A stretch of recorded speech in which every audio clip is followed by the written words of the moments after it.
বন্ধুরা, আপনারা মন্দিরে গবাদি পশুর বলি দিতে দেখেছেন, কিন্তু এই মন্দিরে বলি একটু অন্যভাবে দেয়া হয়। ভাবছেন এ কেমন কথা, বলি আবার অন্যরকমভাবে দেয়া হয়? হ্যাঁ, সত্যি তাই। আজ এক আশ্চর্য মন্দিরের কথা বলছি, শুনুন তাহলে। বিহারের কৈবুর জেলায় আছে এক আশ্চর্য মন্দির, যেখানে বলি প্রদত্ত পশুর শরীর থেকে এক ফোঁটাও রক্ত ঝরে না। শুনে অবাক লাগছে? সত্যি তাই। মাতা মুণ্ডেশ্বরী দেবীর মন্দির। বলি প্রদত্ত পশুকে স্নান করিয়ে মন্দিরে আনা হয়।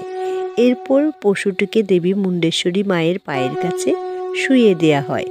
মন্দিরের পূজারী উৎসর্গকৃত ফুল মুণ্ডেশ্বরী মায়ের চরণে অর্পণ করে সেই ফুল বলি প্রদত্ত পশুটির উপরে দিয়ে দিলে পশুটি বেহুশ হয়ে পড়ে।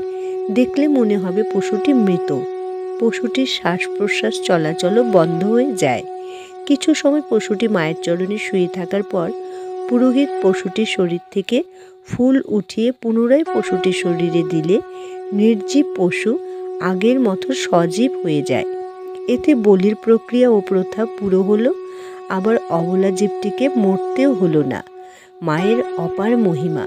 একবার ঘুরে আসুন মুণ্ডেশ্বরী মায়ের মন্দির থেকে।